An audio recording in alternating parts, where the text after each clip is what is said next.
Започва заседанието на Комисията по устройство на територията, общинска собственост и транспорт във връзка с сесия, която ще се проведе днес от 9:30. Започваме с точките, които са към нашата комисия. Точка номер 3 е допълване годишната програма раздел продажби на предаваемо се място по регулация в село Зимевица. Имот е с площ от 31 квадратни метра. Знаете, рутинна процедура. Когато подават собствениците на имоти с неуредени регулационни сметки заявления, ние разглеждаме техните предложения и включваме съответно годишната програма раздел продажби, след което се изготви оценка от лицензиран оценител. Точка 4 е идентична. Допълно годишната програма раздел продажби на предаваемо се място до 2 квадратни метра в имот в Голяма Лъка, село Владо Тричков. Точка 5. Допълно годишната програма раздел за безвъзмездно придобиване на имот частна държавна собственост, село Заселен, махала Скакля, с площ от 455 квадратни метра с предназначение за улица. Това е моста на Диабаза в Гарабов, който се изгражда проекта, но просто ви прави впечатление, че се намира в землището на село Заселен, тъй като така е по териториално разпределение, така се води село Заселен, махала Скакля. Точка 6 и 7 са също точки, които се разглеждат в началото на всяка календарна година за годишен план за паша, и точка 7 определяне на пасищата, мерите и ливадите от Общинския поземлен фонд. Те са един дълъг списък, който може да го видите. Те се отдават под наем за едногодишен срок на производители, селскостопански производители и животновъди. Точка 8 е съгласуване на проект за изменение на регулацията в село Оплетния. Става въпрос за сградата, където е кметството. Това е УПИ-2, отделен за търговска и административна сграда. Тя ще бъде променена предназначението в търговска и административна сграда и обредна дейност.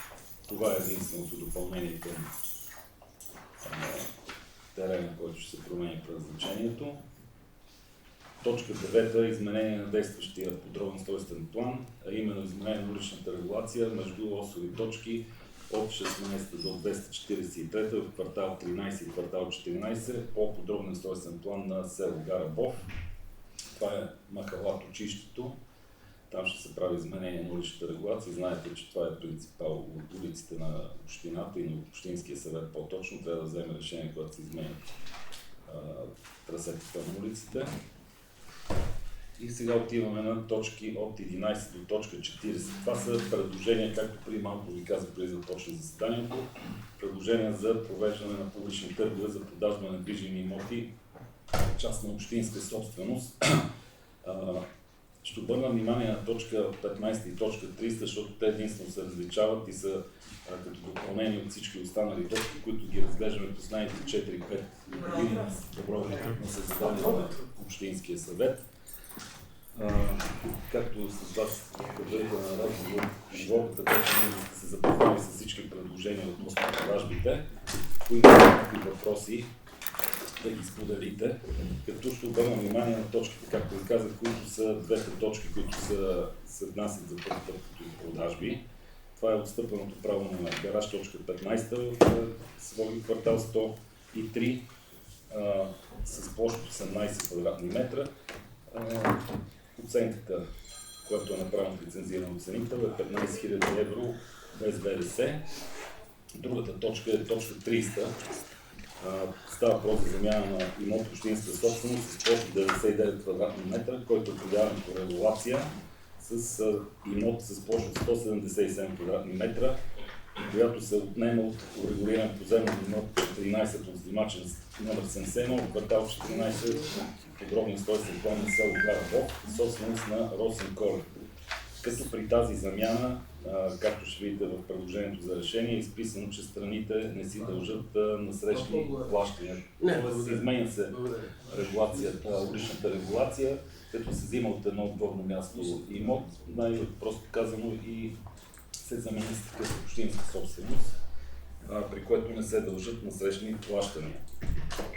Това са точките, всичките точки от дневния ред, които касаят нашата комисия. Както ви казах, точките от 11 до 40 Ако имате някакви въпроси, предварително се бяхме уточнили да ги разгледате, всичко, ако имате нещо да коментираме, за да ги изчитаме сега една по една.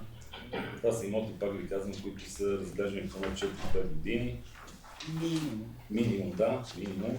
И не са продадени. Сега тия приказки, които се носят тук, че продадени от общината, общинските имоти, това изобщо не е така, защото ще ви кажа само, че още нямам отчет за 25-та година, но за 24-та година са продадени 5% от имотите, които са в годишната програма в раздел продажби. Имате нещо, въпроси? Тук са вече двамата заместни. Няма смисъл да повтарям да пишеш. Да, заседанието, добре с това да завършва комисията.